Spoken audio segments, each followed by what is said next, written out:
propose Mr. Dhruv Agrawal, Chartered Accountant, to be the chairman.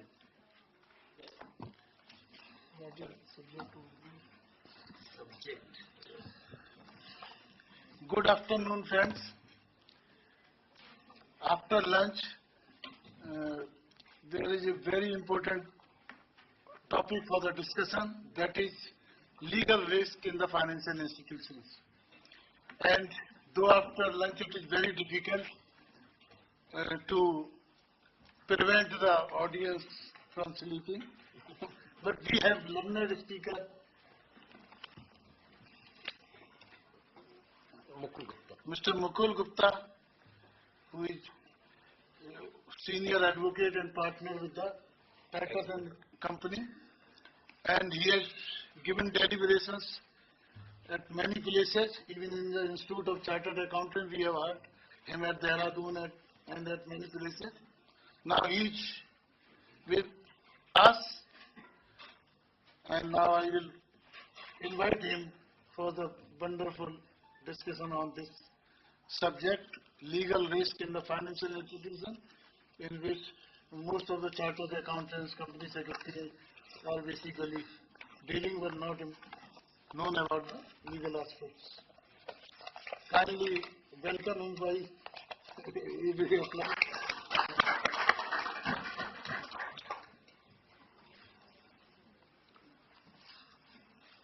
Thank you, Chairman. As we all know, this subject is little technical, and I have confined myself to the legal risk of the financial institutions. The topic is, as the Chairman have already referred, the management of legal risk for financial institutions.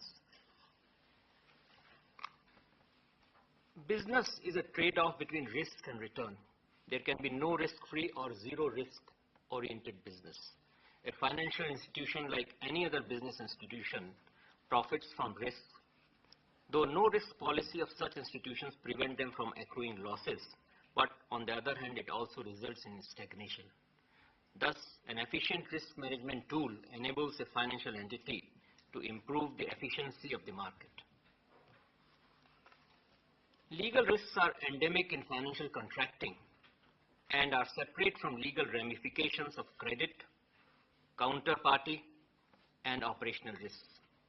New statutes, court opinions, and regulations can put well-established transactions into contention, even when all parties have previously performed adequately and are fully able to perform in future also.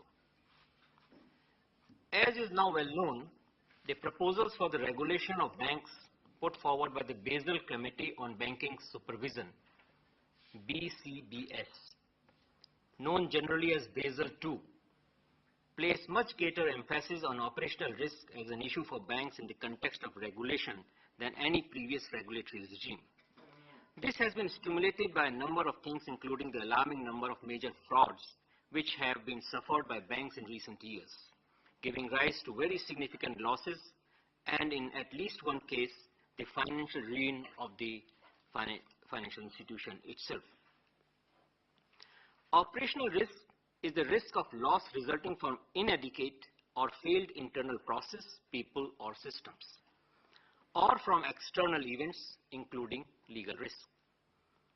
Operational risk is only loosely defined in Basel II proposals, but it is clear that it is intended to include legal risk, a concept for which no definition has been provided at all.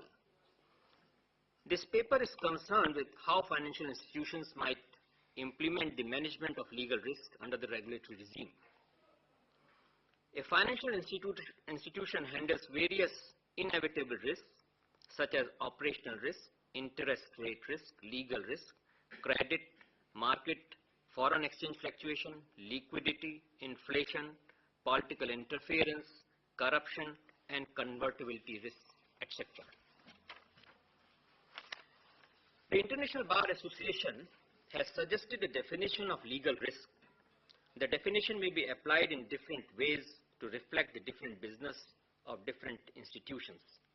Some institutions, for example, may feel that certain kinds of legal risks are so unlikely to affect their business that they may discount from their risk management procedures.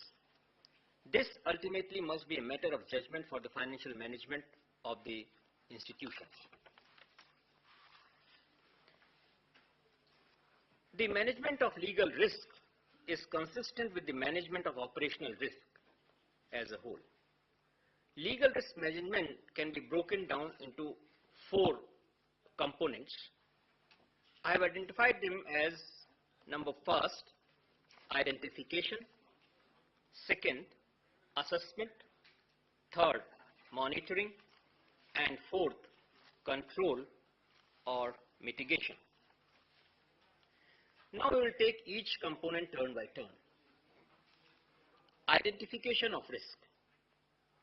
Firstly, the financial institution needs to identify the areas where most likely the legal risks will arise, given that it is impossible to prevent such risks completely.